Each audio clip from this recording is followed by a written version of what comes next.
আজকে আমি বিজয়ী। ঘোষণাকার? ঘোষণাকার আল্লাহ। হাদিস শরীফে আছে, যারা আমার ওলিদের বিরোধিতা করলো, আমি আল্লাহ তাদের সাথে যুদ্ধ ঘোষণা করলাম।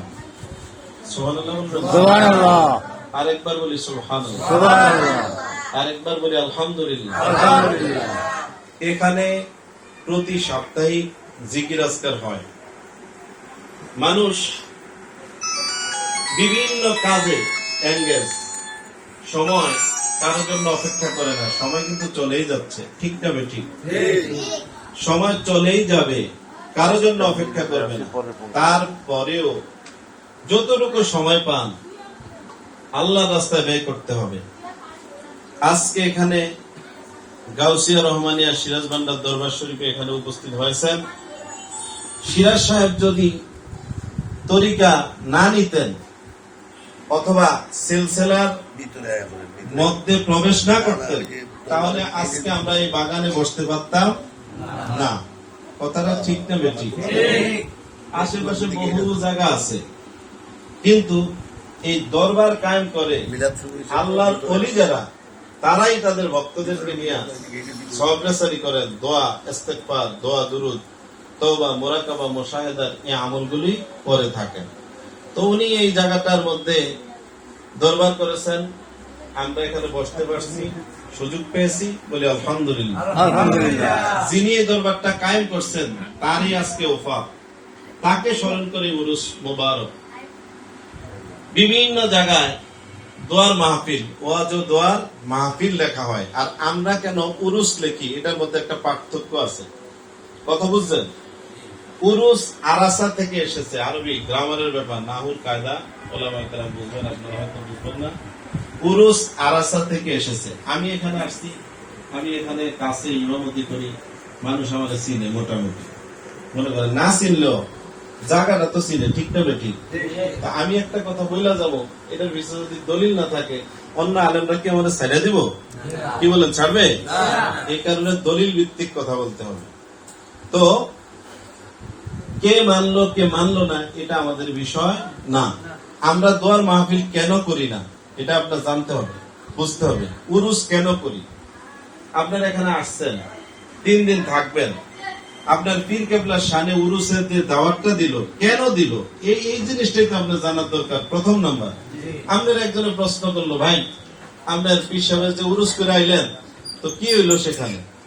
তা আপনি বাড়িতে যাই কইতে পারবেন যে আলেম ওলামা আসছে, সেখানে তরিকা সম্বন্ধে বয়ান হয়েছে, উরুসের এই দরকার প্রয়োজনীয়তা কেন এটার ব্যাপারে বক্তব্য হয়েছে, এরপরে সওয়াব-রেসান হয়েছে, আমার পীর সাহেবের ওফাত হয়েছে, সেখানে দোয়ার মাহফিল হয়েছে, মিলাদ মাহফিল হয়েছে, ওনার শানে উরুস করা হয়েছে। উরুস আরাসা থেকে এসেছে, আর উরুসের বাংলা শব্দ ব্যাখ্যা হলো আনন্দিত হওয়া, আনন্দ উৎসব করা। আমি মারা গেলাম, মারা গেলে একটা মানুষের পাওয়ার 70 গুণ বেড়ে যায়। কথা বুঝছেন? দুনিয়াতে থাকলে যে পাওয়ারটা থাকে, মরে গেলে 70 গুণ বৃদ্ধি হয়। এটা কিতাবের কথা, আমার কথা না। তো অনেকে মনে করেন আমি যেমন আমার বাবাজান কেবল তেমন। কথা বুঝছেন? এই কথাটা ঠিক নয়। আমি যেমন আমার নবীও তেমন, বলি নাউজুবিল্লাহ। আমার নবী হায়াতুন নবী, জিন্দা নবী, বলি সুবহানাল্লাহ। এই আকীদা যদি কারো না থাকে তাহলে সে নিঃসন্দেহে গুনাহগার। কথা বুঝে আসছে? নবীজি কি হায়াতুন নবী? কি নবী? হায়াতুন নবী, জিন্দা নবী, বলি আলহামদুলিল্লাহ। কয়েকটা কথা শিখে গেলাম, বইলা গেলাম। এটা আমাদের পীর সাহেব কেবলা থাকলে এইভাবে আপনাদেরকে সবক দিতেন, বইলা দিতেন। তো যাই হোক, উরুস আরাসা থেকে এসেছে, আর উরুসের বাংলা শাব্দিক ব্যাখ্যা হলো আনন্দ উৎসব করা। আমার পীর সাহেব ওফাত হয়েছে, আমার পীর সাহেব তো মরে নাই, ছায়া পর্দা স্থানান্তরিত হয়েছে, দুনিয়ার জগৎ থেকে বড় জগতে গেছেন, তো এটার স্থানান্তরিত। তা আমিও মরে গেলাম, আমার পীরও মরে গেল, তো দুইটা তো সমান হলো। কথা ঠিক যাবে, ঠিক? এই জন্য খেয়াল রাখতে হবে। আরবিতে তো মাদ্দা, বুঝেন, মানে দাম। আরবিতে বলে মাদ্দা, আর বাংলা হলো দাম। সবার দাম একরকম না। দেখবেন এলাকার এমপি সাহেব ওনার জন্য আলাদা একটা সম্মানের ব্যবস্থা থাকে, এবং বিভিন্ন রকমের বক্তব্য দেয়, আমাদের মাননীয় এমপি সাহেব আসতেছে, অমুক হয়েছে তমুক হয়েছে। সর্বশেষে শেষ যে কথাটা আমাদের এমপি মহোদয়ের কাছে আমাদের আবেদন, আমাদের এই পূর্ব পাড়ার যে নিরিবিলি মাতার যে রাস্তাটা, এটার সামনে আরেকটু রাস্তা সংকলন করতে হবে। স্ট্যান্ডের মধ্যে যাতে দোকানপাট না থাকে, আমরা নির্বিঘ্নে যাতে নামতে পারি, উঠতে পারি। কথা বুঝছেন? এইভাবে শেষ একটা ওনার কাছে আবেদন থাকে। তো আমরা পীর সাহেবের কাছে আসছি, আমগো আবেদন আছে, আছে না নাই? আপনার কোনো কাম নাই, আপনি খেয়ালে এনে আসবেন, দরকারটা কি? কথা বুঝছেন? দরকার কি এটা তো আমার দরকার আছে জানার। আমার পীরের বাড়িতে আমি যাব কেন? আমার পীরের বাড়িতে আমার দরকার কি? পীরের বাড়িতে যাওয়ার দরকার হলো ওলি আল্লাহর কাছে গেলে রুহানিয়ত বাড়ে। কথা বুঝে আসছে? রুহানিয়ত বাড়ে। হুজুর রুহানিয়ত কি? রুহানিয়ত এটা আত্মার খোরাক, এটা আপনার আমি বুঝাইতে পারবো না। কথা বুঝছেন? এতটুকু বুঝাইতে পারবো, চিনি মিষ্টি। কথা বুঝে আসছে? চিনি কি? মিষ্টি। কোন সায়েন্স বিজ্ঞানী প্রমাণ করে দিতে পারবে না চিনি মিষ্টি। মিষ্টি তখনই বোঝা যাবে যদি জিহ্বার মধ্যে দেয়। এই ছাড়া কেউ চিনি যদি মিষ্টি কয়, তাহলে বিজ্ঞানীরা আপনার বিশ্বাস করবে না, কারণ বিজ্ঞান তো সায়েন্স ভিত্তিক কথা নিবে, প্রমাণ ইনপ্রুভ থাকতে হবে। সুতরাং ওলি যিনি, তিনি হলেন জিন্দা। কোরআন শরীফে আছে বাল আহইয়াউ ওয়ালাকিন লা তাশউরুন, যারা শহীদ তারা জীবিত। তারা কি? দুনিয়ার থেকে পর্দা নাই, কিন্তু তারা জীবিত। তোমরা তাদেরকে মৃত বলিয়া ঘোষণা করিও না। কোরআন শরীফে আয়াত। তো আল্লাহ তাআলা বলতেছেন ওলি আল্লাহ যারা, তারা আমার বন্ধু, তাদের ভয় নাই, ডর নাই, সফল কাম বিজয়ী। যদি তাই হয়ে থাকে, তাহলে আমরা পীর মুর্শিদের বাড়িতে আমু বৎসরে একবার আইসা, এখানে মনে করেন খাবার দাবারের ব্যবস্থা হবে, দোয়া হবে, মিলাদ হবে, কিয়াম হবে, জিকির হবে, মুশাহিদা হবে, তরিকা সওয়াব রেসানি হবে, যত রকমের আলোচনা আছে সব হবে। আমরা আনন্দ চিত্তে গ্রহণ করব। কথা বুঝছেন? মনের মধ্যে আনন্দ নিয়ে আসছি, পীর সাহেবের বাড়িতে গেছি, দোয়া মিলাদ মাহফিলের ব্যবস্থা হবে। আমরা আমাদের আত্মার খোরাক নিয়ে আসবো। ওনার বাড়িতে কি আনবো? আত্মার খোরাক। এখানে আসছেন, 3 দিন থাকবেন, কিছু পান না পান, যদি একটা দোয়া কবুল হয়ে যায়, কথা বুঝছেন? 40 জনের মধ্যে একজন আল্লাহর ওলি থাকে, হাদিস শরীফ আছে। যদি না থাকে 40-এর মধ্যে আল্লাহর ওলি, তাহলে আল্লাহ তাআলা 40-এর মধ্যে কাউকে না কাউকে ওলি বানাইয়া ওই দোয়া কবুল করেন। বলি সুবহানাল্লাহ। আরেকবার বলি আলহামদুলিল্লাহ। আজকে আমরা এখানে আসছি উরুস মাহফিলের মধ্যে। উরুসের বাংলা ব্যাখ্যাটা বইলা দিলাম, আমরা আনন্দ উৎসব করবো। আমরা মনের মধ্যে প্রফুল্ল নিয়ে আসবো, পীরের বাড়িতে আসবো, খাবার দাবারের ব্যবস্থা হবে, সব কিছু হবে। আমার পীর তো জিন্দা, আমার পীর তো মুর্দা পীর নয়, তিনি সবকিছু দেখেন। ব্যবধান হইলো খালি পর্দাটা আড়াল। কথা বুঝছেন? পরজগতে উনি, আমি দুনিয়ার জগতে। উনি আমাকে সব দেখতেছেন। এটা হলো মুমিনের হাল, মুমিনের অবস্থান। এটা অনেকে বিশ্বাস করে না। কথা বুঝছেন? তো বিশ্বাস যদি না করে, তাহলে তার জন্য প্রমাণ হলো শরীরে রক্ত আছে, এখন কি দেখা যায়? বলেন, দেখা যায়?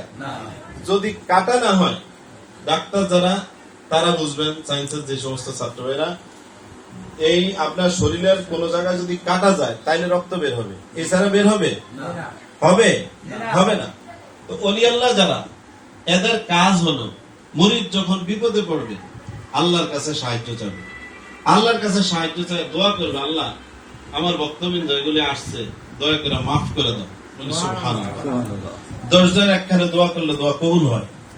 এই জন্য আমরা উরুস করি, মিলাদ মাহফিল করি, দোয়ার মাহফিল করি। অনেকে বলে এতিমখানায় দান করে দেওয়ার জন্য। এতিমখানায় দান করবো, সেটা একটা আলাদা অপশন। কথা বুঝে আসছে?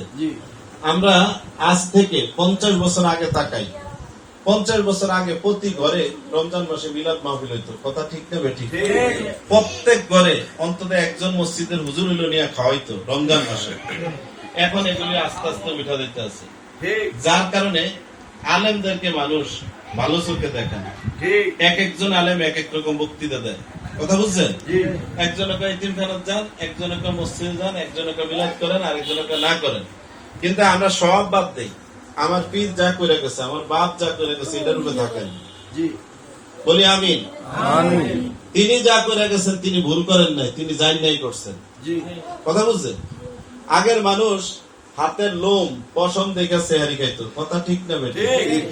হাতের লোম দেখলে বুঝতো এখন রাত্রে 2:30 বাজে 3টা বাজে আনুমানিক। আসলে কথা তাই, মুরব্বীরা যা কইছে সব সত্য। মুরব্বীরা কইছে সন্ধ্যাবেলা ঘরের থেকে বের না হওয়ার জন্য। সন্ধ্যায় কেন বের হইতো না? ঘরে নামাজ পড়বে, আল্লাহ বিল্লাহ করবে, এই টাইমটা আল্লাহর একটা মকবুল সময়।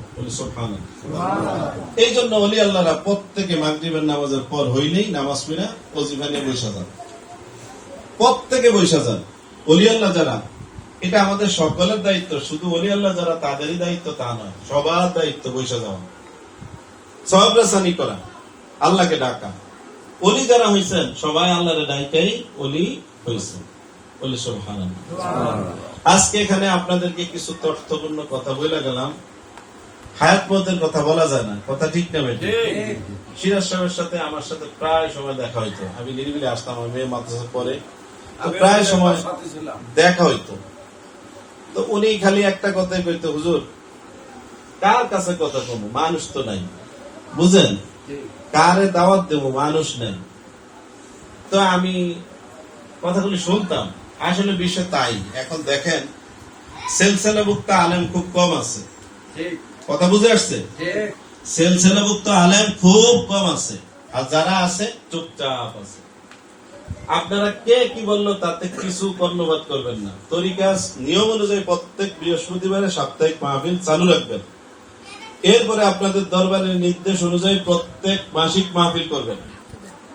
এরপরে সামনে রবিউল আউয়াল আসতেছে, পবিত্র ঈদে মিলাদুন নবী সাল্লাল্লাহু আলাইহি ওয়াসাল্লাম।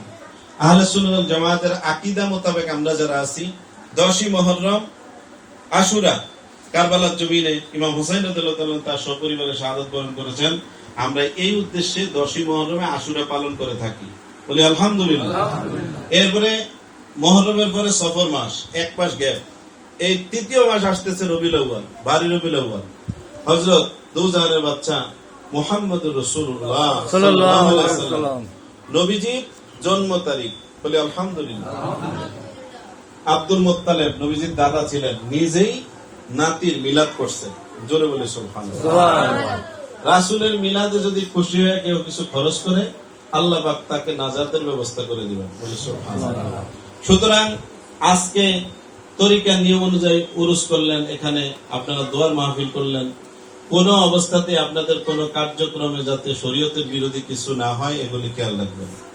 এরপরে আমরা সুন্নিয়াতে যারা আছি, এদের দায়িত্ব হলো আমরা মিলাদ মাহফিল করলে তাবারক দেই, কথা বুঝছেন?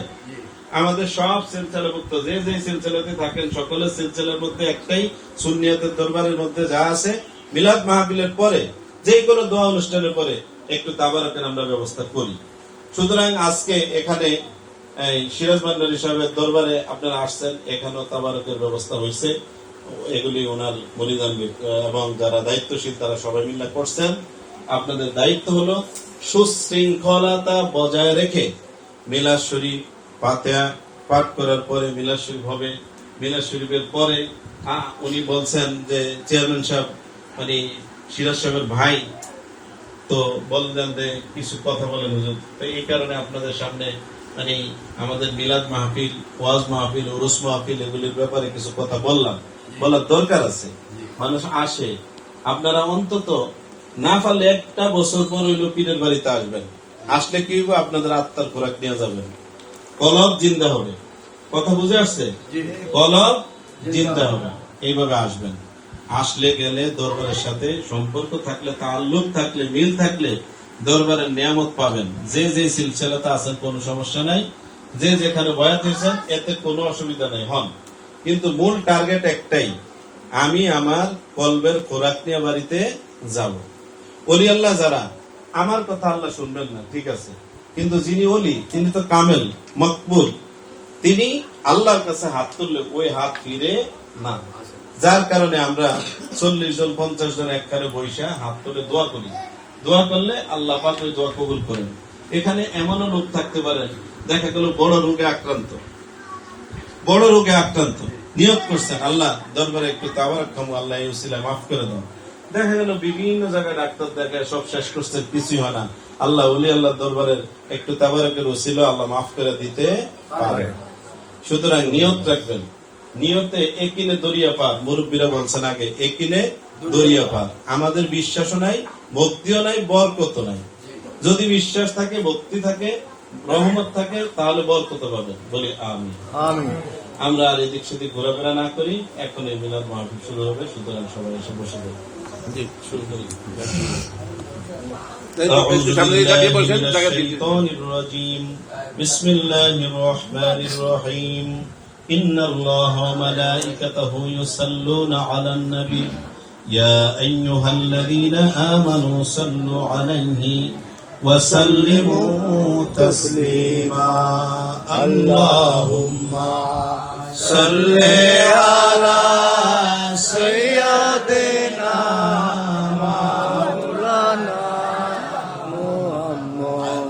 وعلى آل سيدنا مولانا محمد. রওজা শরীফের সবুজ গম্বুজ, মদিনা শরীফের সবুজ গম্বুজ, আল্লাহ দেখতে চায় মন বারে বার। দেখেছেন যারা ভুলে নাই তারা, কান্দে বসে দিন রাত। আল্লাহুম্মা সাল্লি আলা সাইয়্যিদিনা মাওলানা মুহাম্মদ ওয়া আলা আলি সাইয়্যিদিনা মাওলানা। কে যাও তুমি মদিনাতে, সঙ্গে নিয়ে যাও আমায়,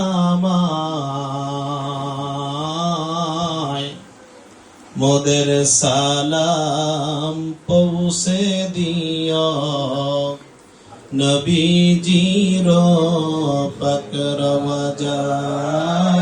আল্লাহুম্মা সাল্লি আলা সাইয়্যিদিনা মাওলানা মুহাম্মদ ওয়া আলা